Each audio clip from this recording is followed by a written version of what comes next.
Lepo pozdravljeni na 17. svetopisenskem maratonu. Svetopisenski maraton pripravlja ekipa prostovoljcev, v kateri smo zbrani predstavniki različnih krščanskih gibanj in skupnosti. In pobudnik svetopisenskega maratona je Svetopisenska družba Slovenije, ki je leta 2008 vrgla mrežo in spodbudila, da se je maraton vsako leto širil. Naslov letošnjega svetopisenskega maratona je Vzljubil me je. To je iz pisma Galačanom, 2. poglavje, 20. vrstica. Namreč Bog ima rad vsakega izmed nas, mene, tebe, vse. In vprašanje pa je seveda, a se te ljubezni zavedamo in kako jaz odgovarjam na njo. No in zato v tednu svetopisenskega maratona na to tematiko razmišljamo na raznih vzporednih dogodkih in tole danes je eden od teh vzporednih dogodkov. Danes bova z vami Janez Jeroman, predsednik Svetopisenske družbe, drugače pa župnik na Velikem Gabru, pa jaz, Matjaž Črnivec, ki sem pa generalni tajnik tukaj na Svetopisenski družbi in skupaj sva tudi v raznih prevodnih projektih vpletena, recimo Življenje z Jezusom in tako naprej. In govorili pa bomo o temi verodostojnosti nove zaveze, ker se nam zdi to taka izredno zanimiva, pa tudi izredno praktična, uporabna, pomembna tema za današnji čas. Da Janez, mogoče lahko ti par besed za začetek poveš o tem, če sva se lotila. Če sva se lotila, ja. Zanimivo je to, da sva se odločila, da bova danes pripravila en tak večer o vprašanju verodostojnosti nove zaveze. Sva nevede pravzaprav zelo dobro zadela, ker v tem času je ta tema tudi v svetovnem merilu eksplodirala, ker je nedavno eden največjih voditeljev podcastov, Joe Rogan, imel 3-urni podcast z Wesleyjem Huffom, ki pa je apologet in sta pravzaprav 3 ure posvetila prav temu vprašanju verodostojnosti nove zaveze. Kar pomeni, a se lahko mi res zanesemo, da to, kar beremo o novi zavezi, da to je res. Konec koncev mi o Jezusu, ki ga imamo za svojega odrešenika, zvemo, kar zvemo iz nove zaveze. In je to zelo resno vprašanje, ne? A je zdaj to sploh, a ta nova zaveza, ki jo imamo v roki, ne, v Svetem pismu, a je to res to besedilo, ta pravo, od takrat do danes se ohranilo, a so ti, ki so pisali, zapisali to, kar je bilo res, a so si izmislili, in konec koncev, kako se to ujema z zgodovino, ne? Se pravi, a so v primerjavi z ostalimi dokumenti, recimo iz tistega časa, se pravi iz antike, iz začetka našega štetja, a se ujema, a se ne ujema, skratka, a se lahko mi na to besedilo res zanesemo na življenje in smrt, tako kot se. Ja, no, tukaj midva sva se v bistvu tako lotila, da sva to tematiko razdelila v par sklopov. Bomo videli, verjetno bomo 2 predvsem obdelali, bomo videli, če bo čas še za kaj več. Prvi sklop je taka čist rokopisna zanesljivost nove zaveze. Ne? In tukaj je zanimivo, da pogledamo, smo pripravili tudi eno preglednico o zanesljivosti novozaveznih tekstov, se bo prikazala tudi na zaslonu. Se pravi, da bi tukaj, da malo pogledamo, Janez, kako je, če to primerjaš z antičnimi rokopisi, ki jih sicer poznamo. Ja, to je zanimiva stvar, ne? Veliko ljudi se zapne v novo zavezo. Ja, to se sam zmisli, to ni zanesljivo, pa to imamo samo šele pol enkrat vire, ne? Se nimate v roki, kje imate pa original evangelijev, ne? In tako naprej. Imamo pa druge spise iz antike, ki se pravzaprav jih nihče ne problematizira in jih vsi sprejmemo, da so taki, ko so. Ne? In je zanimiv primerjati zdaj, kdaj ne bi tisto delo nastalo kdaj imamo mi najbolj zgoden zapisan dokument v tem delu, ne, to je lahko košček, lahko celota, če je, ne, pa koliko je zdaj skupno število rokopisov, ki so priče tega dela. Ne. Rokopis zdaj lahko pomeni v najboljšem primeru seveda celotno delo, lahko pa pomeni tudi samo kakšen fragment. Včasih pomeni to, ne vem, stavek, par besed, ne. In je zanimiva primerjava, ne, ker recimo tragedije od Sofoklesa, ki je živel in delal približno 450 let pred Kristusom, pred našim štetjem, ne, jih poznamo, nisem še slišal, da bi kdo zelo kritiziral, a so pristne, a niso pristne, ne, a so se kasneje izmislili. In zdaj najstarejši zapisi, ki pa imamo v rokah, da lahko pogledamo, so pa iz 3. stoletja po Kristusu. Se pravi, razdalja od nastanka dela do tega, kar imamo za roke prijet, je 700 let skoraj. To je kar. Prvi najstarejši rokopis, ki ga imamo, ne, od Sofoklesa, je 700 let distance od Sofoklesa. takrat, ko je bilo delo napisano. Ne. Tako, ne. In to je še kar dober, mislim, da za antične tekste. Ja, Platonova tetralogija, ne, ki je tudi ki dosti ne oporeka, tako da bi rekel, da bi v javni sferi, ja, pogledaš, imamo prevod Platona, ne, tudi v slovenščini, ni se nihče oglasil, ja, se to je fake, ne, to je kasnejš, to so se poje zmislili, to so potvorili, ne, ampak kakšen je pri njemu to razmerje, ne. Prav, Platon je to pisal okrog leta 400 pred Kristusom.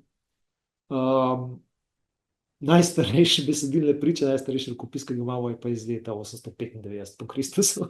No, prav, 1200 let. Skoraj 1300. Ja. Več kot tisočletje je med tem, ko je bilo delo zapisano, pa med tem, ko imamo prvi fizičen kos teksta. Ja, in podobno je z Homerjevo Iliado, ne, ki je tudi del naše splošne kulture, se razume na težo, ne. Isto, 700 let je pred Kristusom, najstarejši rokopisne priče, 400 po Kristusu. Ja, smo spet na 1200 let. 1200 let.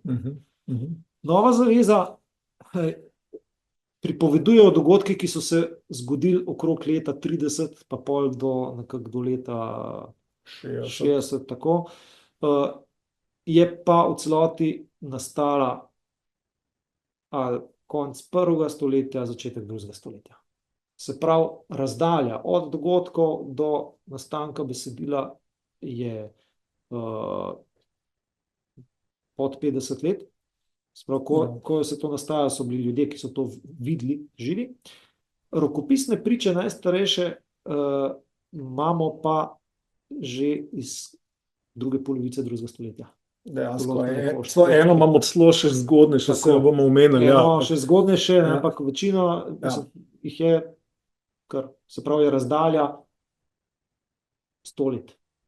Ne? To primerjamo z razdaljo 700, 800, 1200. Ne? Potem je pa tukaj še en zanimiv podatek, ne? Se pravi, število rokopisov dosegljivih. Ne? Koliko besedilnih prič imamo za kakšno reč. Ne? Za Sofoklesovo tragedije imamo okrog 200 rokopisov, z Platonovo tetralogijo jih je 200 plus, ne? Z Iliado jih je nekaj manj kot 2000, ne? To kar je veliko. Ne? Za Novo zavezo jih je nekaj več kot 5800. Skupaj staro zavezo pa 66 000.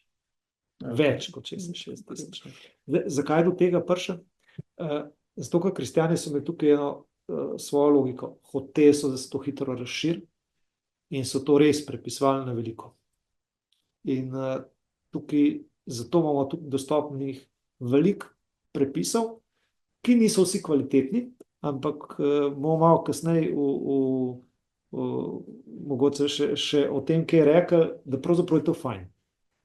Ker nam napake pomagajo, da lahko dokažemo, kdaj je kaj nastalo.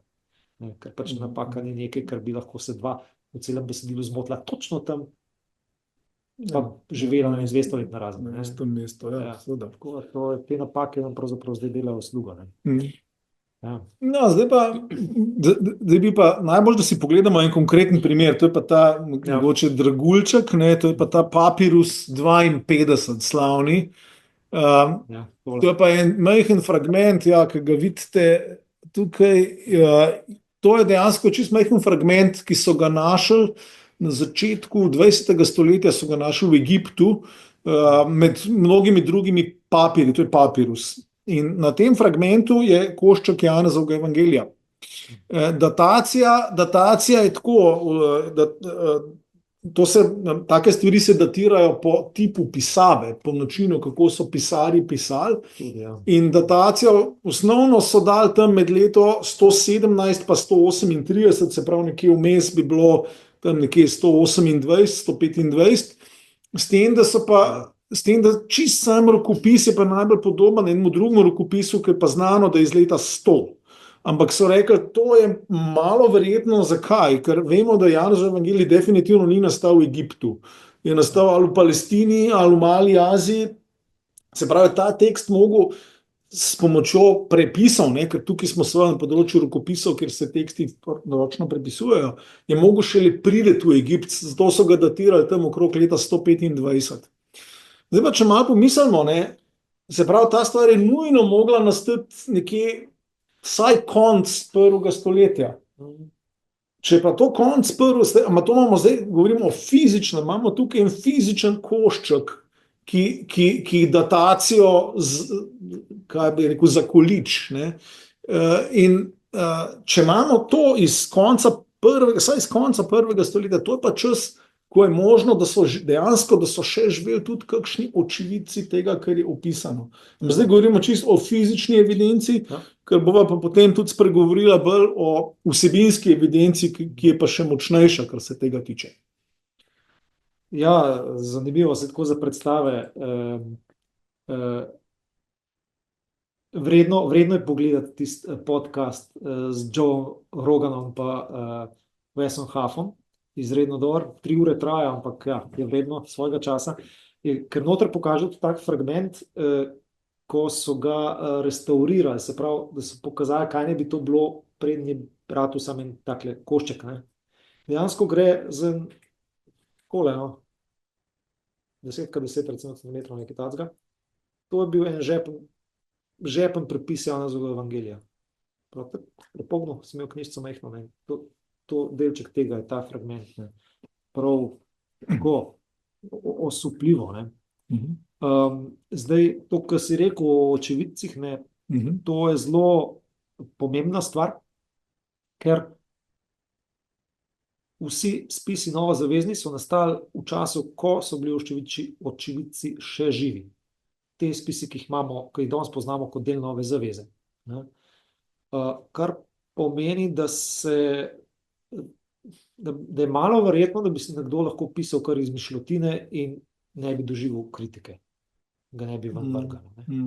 Med drugim je to tudi en od razlogov, zakaj imamo recimo evangelije, ki so kasnejšega nastanka in niso del svetega pisma, ko imenovanje pokrifne evangelije, Jakobov pred evangeliji, Filipov, Petrov. Zato, ker se ni dal tega besedila pripeti na nobeno pričo, na nobenega očividca. Ni bilo človeka, ki bi rekel, ja, drži, jaz sem to tako videl. To je tudi ena zanimiva poteza, ki jo pri novi zavezi imamo in je silno važna, ker recimo tudi pri evangelijih, to mi je tudi zanimiv podatek, od 4 evangelistov sta bila 2 očividca. Janez pa Matej. Tako, Janez pa Matej, ker sta bila Jezusova učenca. Marko je bil Petrov sodelavec in je veliko hodil s Petrom in tudi s Pavlom. Luka je bil pa učenjak, zdravnik, ki je pa to pisal kot antično zgodovino. In on to na začetku tudi pove, kakšni so standardi njegovega dela. Prav, poiskati očividce, tiste, ki so to videli, ki to poznajo, od njih dobiti vsebino, preveriti, a je usklajeno, a štima in potem to usmiselno zapisati. Prav, Luka za tisti čas je imel najvišji standard antične zgodovine. Kako se to piše in tudi, kar se tiče sam tega, da je vire preverjal, da je hotel imeti primarne vire, je pravzaprav osupljivo. Ne. In tisti njegov začetek, ki ga ponovadi preskočimo, ker ni zanimiv, ne, z tega stališča je izredno pomemben. Je ključen. Izredno pomemben. No, zdaj smo se dejansko lotili že drugega sklopa, to je ta vsebinska zanesljivost. Tako, ja. Tukaj smo začeli govoriti o tem, kakšna besedila to pravzaprav so. Ja. Narava besedil. In tukaj mi je všeč ta zelo preprost argument, da če kdo ni prepričan čist o tem, naj si gre prebrati ena pokrifan evangelij. Ja. Čistko slog, sam slog naj opazuje in se takoj vidi. Mislim, tudi če nisi strokovnjak, tako vidiš diskrepanco, popolno. Tukaj smo v čisto enem drugem svetu, stvari so pač drugače, čisto literarno stvar je tukaj ogromna razlika. Sploh je pa razlika z ostalimi, recimo, religioznimi teksti iz tistega časa, iz miti in tako naprej. Tukaj prav Luka, recimo, se dejansko najbolj potrudil, da je svoje pisanje upel v zgodovino, recimo datira točno v tem letu tega cesarja se je zgodilo to pa to. Se pravi, direktno pripel dogajanje, o katerem govori, ga je pripel na zgodovinske dogodke sočasne oziroma tiste, ki so bili nedolgo nazaj, ki so se zgodili. Zdaj, nas mogoče malo zmoti, da recimo, ko se predstavlja, da bo nekdo napisal monografijo o Jezusu, se pravi Jezusovo življenje, pol pa imamo rojstvo, pa en preblisk, ki je bil Jezus star 12 let v templu pri Lukatu, pa nič, pa je pa odrasel Jezus krščan star približno 30 let. Zakaj so te luknje? Te luknje so dejansko zaradi tega, ker so namenoma. Namreč navodila za pisanje dobre zgodovine v tistem času so bila taka. Vedete, to je bilo, večina publike je bila nepismena. To je druga situacija kot zdaj. To se pravi, da so poslušali, ko si bral. In če ti pri takem načinu komunikacije preveč obtežiš z informacijami, ki niso ključne, na koncu ljudje ne bodo dobili ključne informacije. In je bil eden od meril za pisanje dobre antične zgodovine, dobrega antičnega življenjepisa, ne zgubljaj energije s stvarmi, ki niso ključne. Tako kot je pomembno, kaj poveš, je tudi pomembno, česa ne poveš, da ne težiš ljudem s tem. Ker ko poslušaš, pač je važno, da ti si zapomniš ključne informacije. Zato to se že vidi pri 4 evangelijih, recimo Marko evangelij, ki je bil verjetno prvi, je pravzaprav ključna stvar je pasijon, je dogodki okoli Jezusove smrti, pa vstajenje, z malo predgovora, začne se začetkom Jezusovega delovanja. Pa vidimo, Luka pa Matej sta čutila, da morate še malo nazaj, pa povesta nekaj o Jezusovem otroštvu. No, Janez gre pa pol še en korak nazaj, pa povejo o tej besedi, ki je obstajala pred stvarjenjem sveta in tako naprej. Ampak vidimo, da recimo Marko je bil najbolj ekonomičen. Je začel z začetkom Jezusovega delovanja, drugi so ga pa potem šli malo dopolnjevati. No, tukaj bi bilo zdaj mogoče smiselno, da malo povemo o dataciji nove zaveze, zdaj pa ne na podlagi fizičnih rokopisov, to smo povedali, ampak na podlagi notranje vsebinskih stvari, ki se pa seveda tudi povezujejo. Tako da lahko pogledamo naslednjo sliko, ki v bistvu je ena kratka razpredelnica, je povzetek parih sodobnih raziskovalcev, ki govorijo ki so šli raziskovati datacijo, kdaj ne bi knjige Nove zaveze nastale. In zdaj ne bomo šli v detajle, ker to bi lahko 1 uro samo o tem govorili, ampak zanimivo je tole, da en določen arheološki fragment iz Delfov nam pomaga pripeti Pavlovo delovanje zelo natančno, tako da lahko delovanje apostola Pavla datiramo tako do pol leta natančno in zaradi tega se potem recimo tudi določena Pavlova pisma lahko datiramo eksaktno, recimo tam nekje v sredo 50 let 1. stoletja, se pravi, čisti zgodovinskih, zunanjih zgodovinskih dejstev, vemo vsaj za Pavlova pisma, da so nastala tam nekje v 50 letih, vsaj nekatera. Zdaj, s tem se strinjajo tudi oni najbolj kritični strokovnjaki, ki niso verni, ampak recimo vsaj za par Pavlovih pisem se oni tudi strinjajo, da so nastala tam nekje sredi 50 let. Med drugim tudi prvo pismo Korinčanom, kjer Pavel eksplicitno govori o Jezusovem vstajenju od mrtvih in navaja, da v tistem času, ko piše, da je še približno 400 očividcev živih. 500. No, in se pravi, imamo, in tukaj vidimo, da tudi kritični raziskovalci se strinjajo. Zdaj, glede samih evangelijev pa recimo vidimo, no, da novejše raziskave jih postavljajo, recimo Markov evangelij, verjetno tam okoli leta 40, 50, mogoče 60, potem pa Matejev pa Lukov evangelij malo poznej, Janezov mogoče še poznej, čeprav nekateri ga pa tudi datirajo zgodnejše, recimo Klaus Berger, in tudi recimo nekateri od bolj kritičnih raziskovalcev, Adolf Harnack, to je pač izpred več kot 100 let, on je sam svoje mnenje spremenil ravno zaradi konca apostolskih del, ker apostolska dela se končajo tako, da je apostol Pavel v Rimu in čaka na sodbo. Tako, v bistvu se končajo kar tako. Sred zgodbe, zgodba nima zaključka. In zdaj, zaradi tega, kar sem prej rekel, mi to lahko datiramo zelo natančno v letu 62. Se pravi, trenutek, ko se apostolska dela, ko se zgodba končaja leta 62. Zdaj, argumenti, zakaj Luka ni napisal zgodbe, ve se sicer, da je Pavel umrl mučeniške smrti cirka 5 let poznej, plus minus, in nobene logike ni, da Luka ne bi tega vključil v svojo pripoved.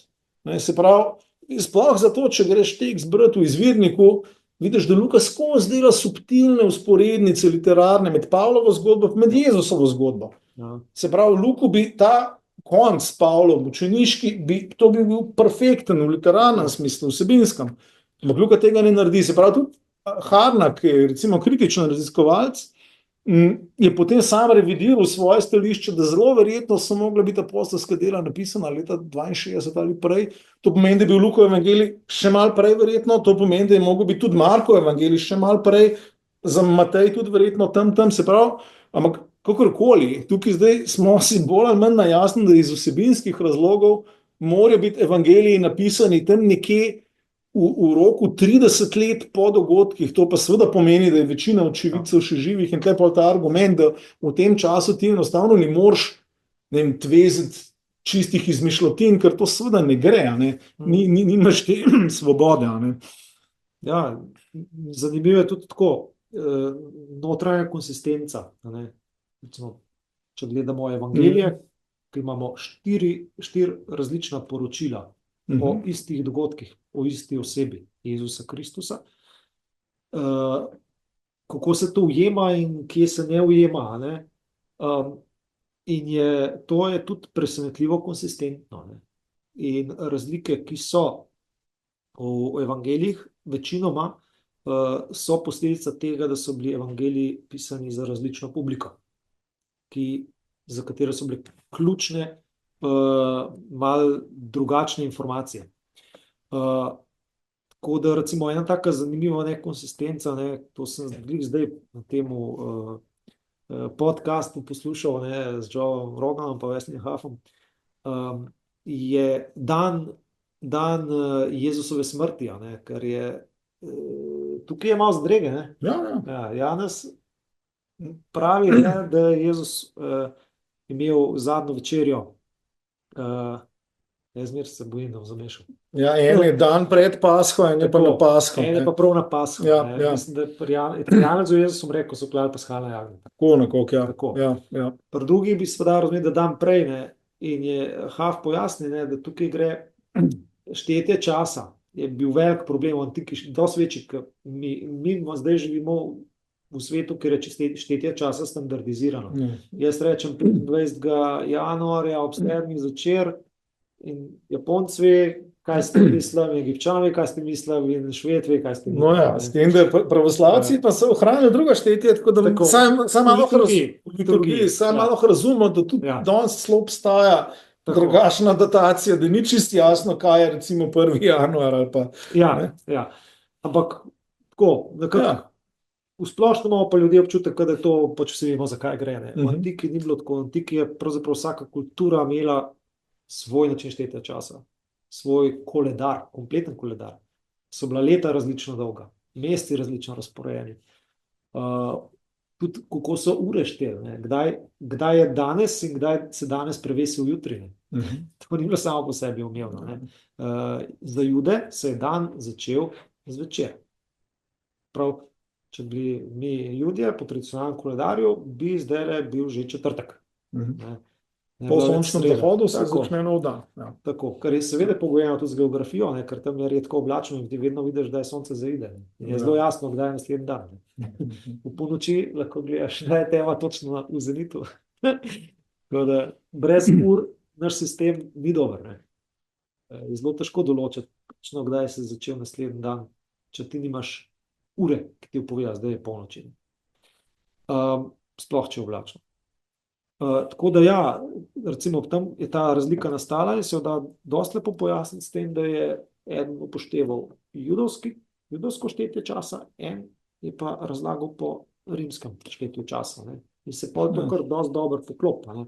Sicer ne 100%, Ja. ne, ampak Ampak še Dovolj dobro. po drugi strani je pa meni glih to svoje vrstno, po mojem, pričuje ravno o pristnosti teh dokumentov, ker vidiš, da se ni nekdo potem umešal in lepo take stvari speglal. Vidiš, da so dokumenti šli naprej taki, kot so bili, a ne, in da ne moreš čisto vseh detajlov, ker to je za samo zgodbo, to ni zdaj nek odločilen podatek, vidiš, da se ga da uskladiti, verjetno tudi tega obstaja še kar precej takih stvari, ki so ta je ena bolj znanih. No, recimo, ja, no, ki jih ne moreš čisto, ki jih težko uskladiš, ampak tukaj prav vidiš, da stvar ni bila prirejena, da ni bila usklajena. Oziroma, da je bilo dejansko, da je bila važna resnica, ne, ker to je zanimivo. Ne. Najbolj diva teorija, kar sem jih jaz do zdaj slišal, tako od njega prijatelja, ki ni veren, pa ga zanima, pa raziskuje, pa tako, ne, alternativne zgodovine in take reči, ne, da je bila nova zaveza naročena strani rimskega cesarja, ker se je želel poenotiti religiozni svet v cesarstvu, ne, da bo lažje vladal. Ne. Da je bilo pravzaprav to napisano po naročilu. Ne. Ker je to res divja ideja.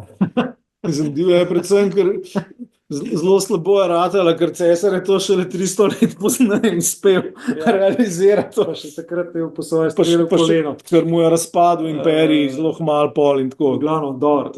Vsebinsko je to res zabavno. Res zelo divja ideja, ker evangeliji so podlaga za zelo globoke spremembe družbenega reda. Ne. Kako se gleda na sužnje, kako se gleda na ženske, kako se gleda na otroke. Tukaj je bil hud kulturni prelom takrat. Ne. Hotel sem pa reči to, ne, da evangeliji ne prizanašajo, povejo, kako je bilo. Vi imate apostole, ki so vodilne figure poleg Jezusa, ki jim Jezus preda svoje delo, noben od njih ni junak. Imajo hude napake, ja, in to je noter. To je vse noter. Neizprosno, ja. Tako, ne. Noter je celo, da Jezus reče Petru Satan, za menoj Satan, ki ga Peter enkrat res malo pokrona, prehodil. Tako da to je nekaj, kar recimo, če gledamo sporedne žanre iz tistega časa, si ne bi nihče prvošel. Kdorkoli je pisal življenjepis o nekom, ki ga je hotel promovirati, je stvari zlikal. Ni bilo takih padcev noter zabeleženih. Ne. Olepšano je vedno. Ne. Tako je. Prav, zdaj pa, mislim, malo smo povedali tudi o tej notranji konsistenci. Mislim, sama besedila se ujemajo tudi potem, ko vidiš, da pač niso bilo, recimo, meni je zmeri zanimivo ujemanje med Janozovimi spisi pa Pavlovimi spisi, kjer je skoraj gotovo, da niso vedeli eni za druge, ampak najdeš globinsko iste ideje, ki se ponavljajo. No, seveda, potem je pa še bolj, v bistvu, za samo verodostojnost je pa zanimivo ujemanje dogodkov v novi zavezi z napovedmi v stari zavezi. To je na malo drugem nivoju in tega je veliko. To si lahko tudi poiščete na internetu, imaš cele sezname v bistvu preroštev, ki so se izpolnila v novi zavezi v Jezusovem življenju ali pa tudi v prvi cerkvi. In veliko teh stvari je take narave, da jih ni mogel nekdo orkestrirati sploh. Ne. Jezus ni mogel vplivati, kje bo rojen. v Betlehemu. In to je en prerok, Mihaj je to napovedal, recimo, ne, kot primer tega. Ne.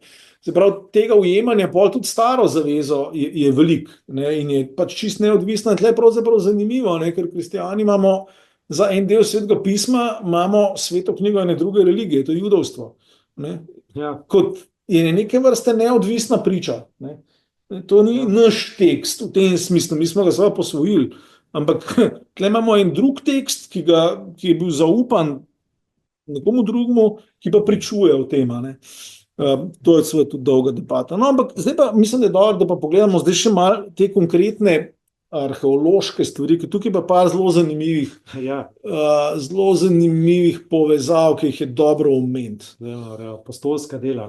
Ja. Apostolska dela, ki jih je pisal Luka, seveda imajo veliko zgodovinskih podatkov. Ne? Se pravi, kdo je bil kdaj kje je vladar, tudi pri nazivih je Luka kar natančen, ne? Uporablja različne načine pač za različne službe, ki so jih upravljali v rimski hierarhiji določeni uradniki. Ne? Zdaj recimo Galion, ne? Ki je bil predstojnik shodnice v Korintu, ne? Je omenjen poimensko. Ne? Zdaj, ne, ni bil predvsem konzul, je bil, se pravi, rimski konzul, ja. Tako.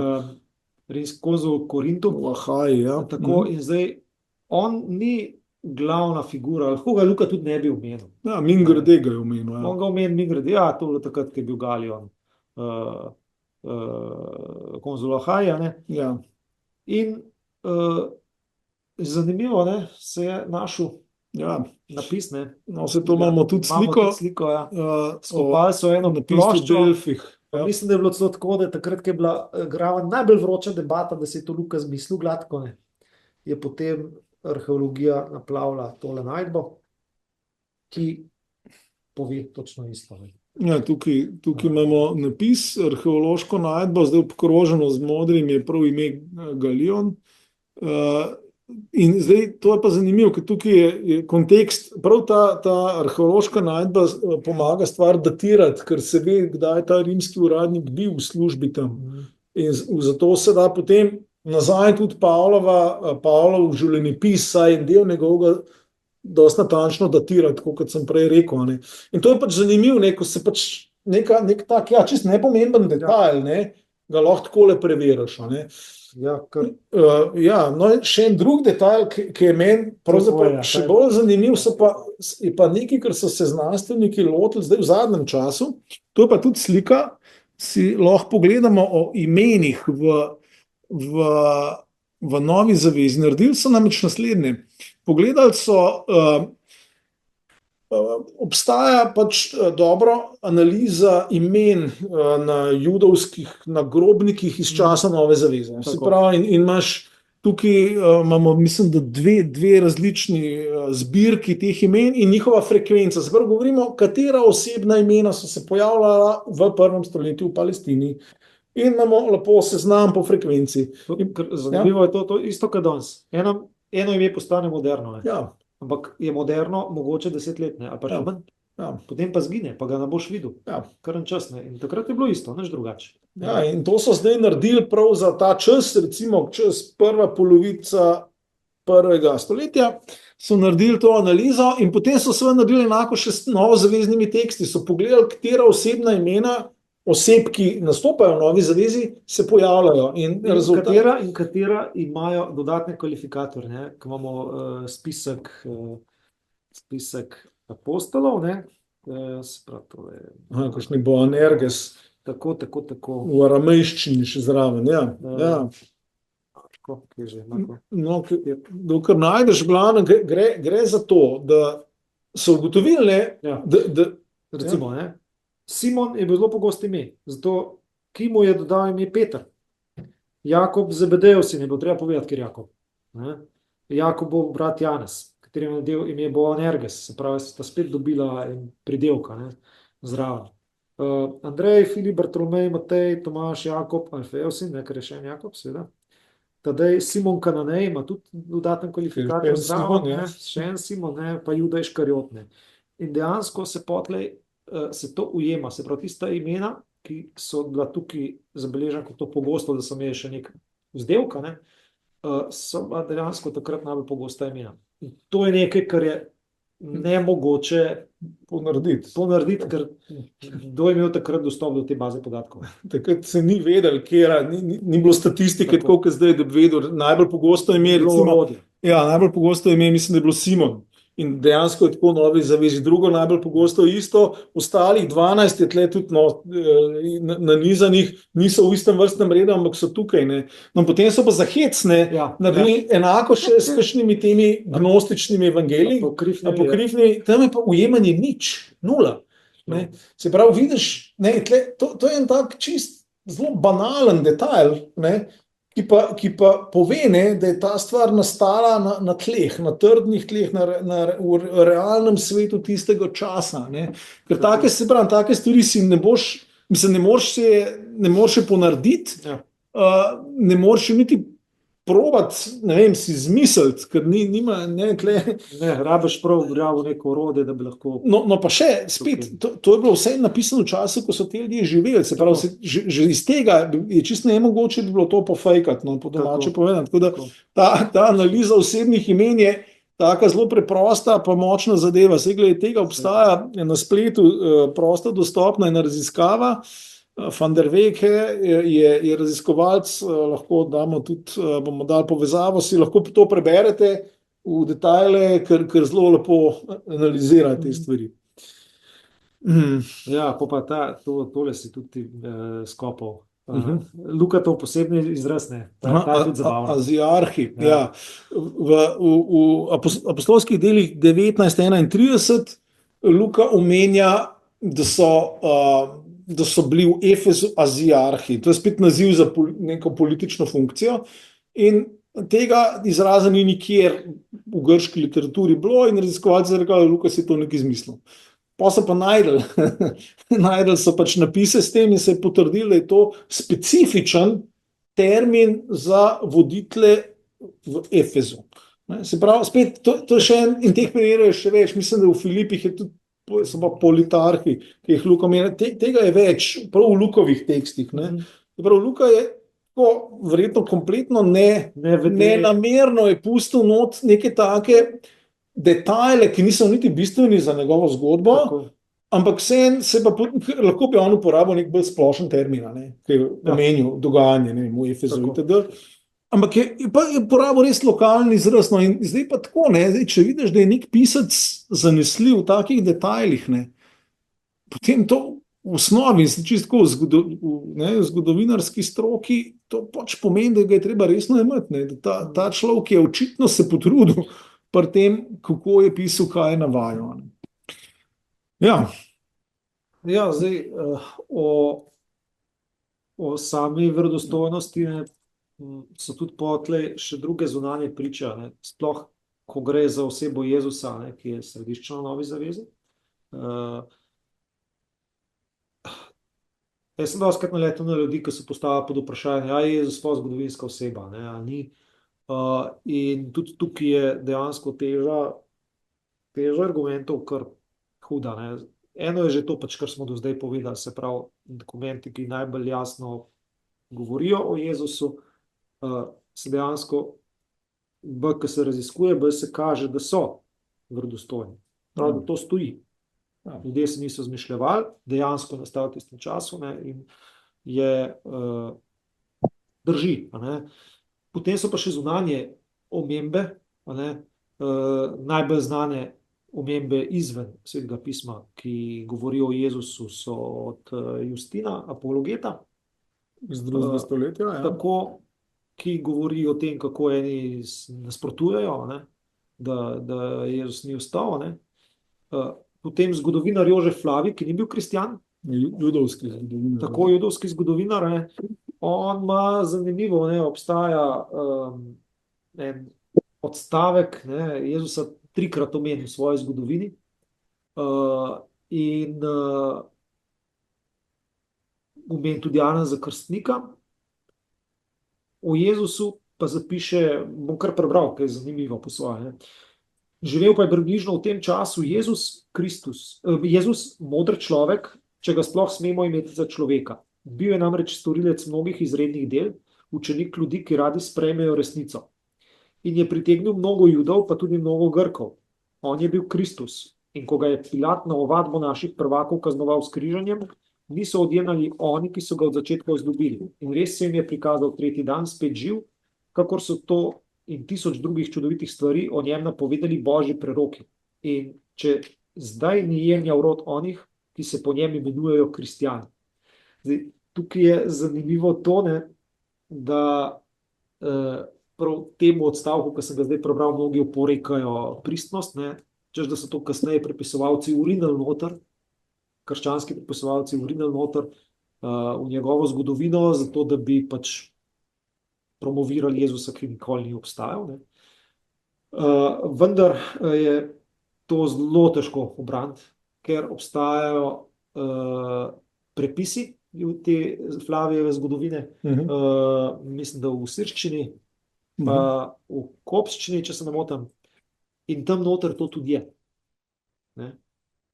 In ker je vse zelo zgodne, je nemogoče, da bi bil to kasnejši urivk, kot so hoteli reči. Ker bi se poznal v eni drevesu, ne, rokopisov, prevodov. Je res, da so te prevodi manj okrašeni, ne, tukaj zelo, zelo lepo napisan, ne, še tako poudarjam. Tam je malo manj, ampak jedro ostaja isto. Se pravi, dejansko odstavek pove isto. Ne. Tako to je taka zanimiva priča, ne. In pol imamo pa še razne, to pa so bile parodije in sramotilni spisi judovskih rabinov, kjer je pa včasih težko dobiti kakršenkoli zanesljive podatke, razen tega, da jih je to jezilo, da se o tem Jezusu toliko govori, pa da so eni, ki ga imajo za odrešenika in mesija, ne, in so potem pisali pravzaprav parodije njegovega življenja, pamflete in tako. Proti njemu, in tega je tudi kar nekaj. Ne, česar ne bi pisali, če ne bi res nekaj bilo. Ne.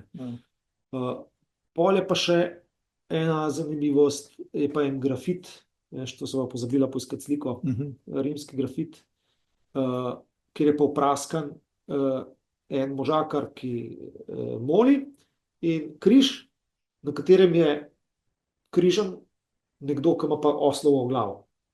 In zraven je tako opraskan, še prav ne lepo pravopisno, ne. Anaksimenos moli svojega Boga.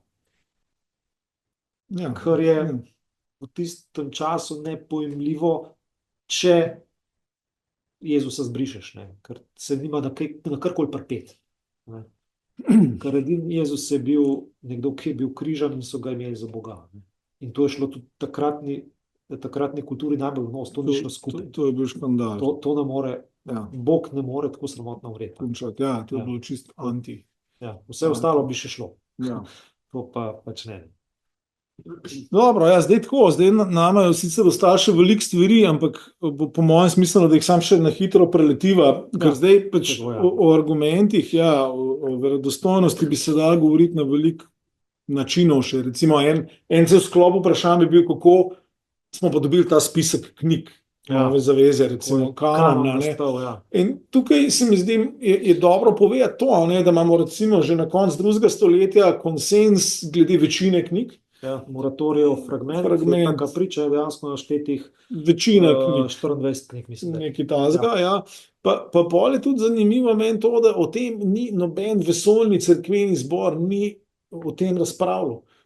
Ker je bilo to stvar konsenza, ki se ni določil z dekretom, ampak je bil to konsens, ki je izplaval. Tle so bili kriteriji, so bili 4. Eno je apostolski izvor, da smo ga omenili, se pravi apostol. Da je zadnji neka direktna priča. Apostol ali pa direktno sodelavc. Potem drugi izvor je bil to, da je na celem teritoriju vse cerkve znotraj in zunaj rimskega imperija, to treba poudariti, da je ta knjiga sprejeta. Prav govorimo o področju današnje Anglije do Iraka, približno, Mezopotamije. Potem, pa je pa ta vsebinski element.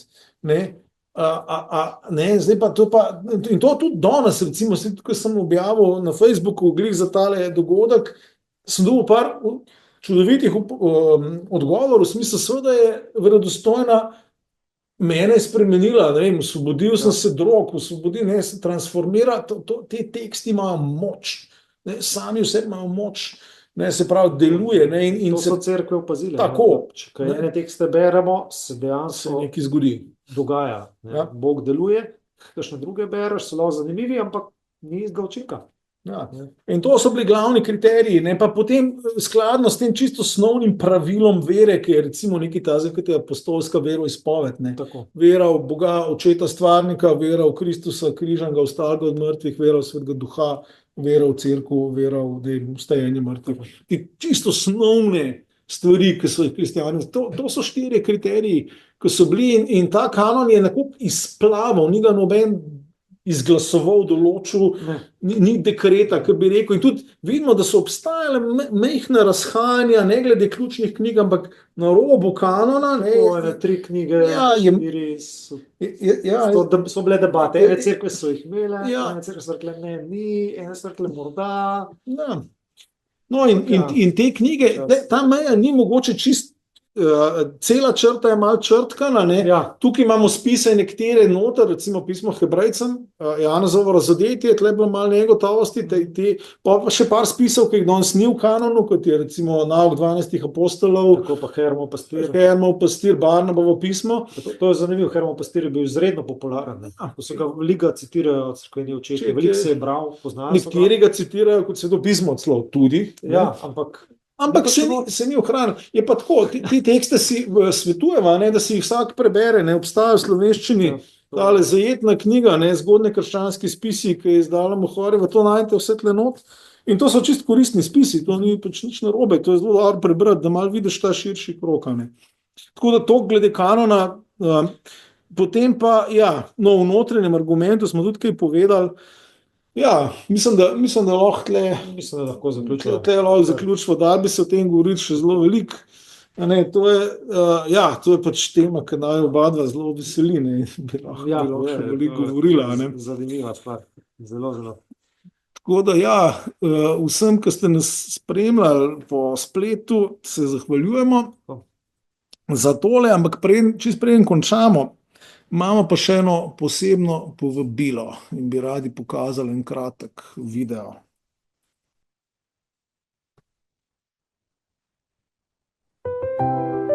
Mir in dobro iz Kazahstana, en lep, hladen, zimski, sončen dan, -6 danes. No, gre nas Božja ljubezen, tako da ne sedimo zapečasko doma, ampak se trudimo vseeno delati v danih možnostih.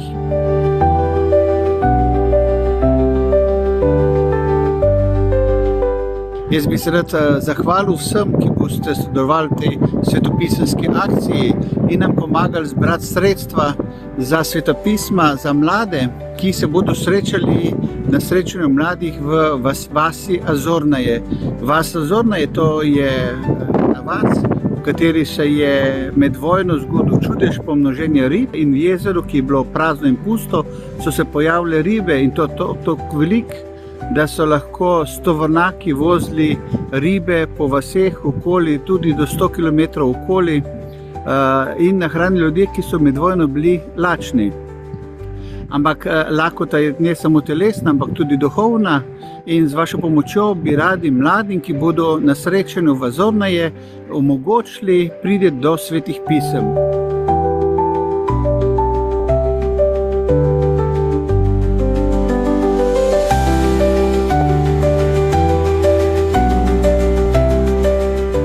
Že vnaprej najlepša hvala.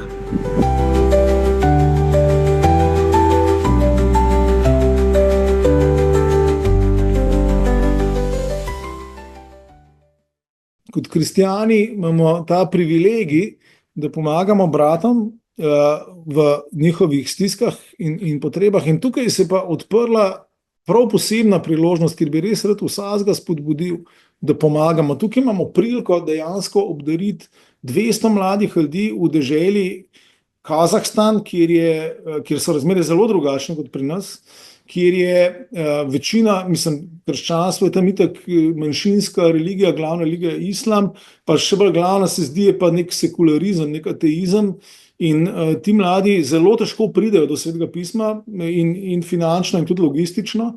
In zdaj prav prek misionarja, ki ste ga videli na posnetku, imamo pa priložnost, da na zanesljiv način, da priskrbimo Sveta pisma za mlade ljudi, ki so žejni Boga. In tako da, ja, tukaj vas prosimo osebno in Svetopisemska družba, vas prosimo, da nas podprete, da lahko te mlade oskrbimo z Svetimi pismi. In tudi jaz vam že vnaprej zahvaljujem. In hvala, ker ste bili danes z nami. Hvala.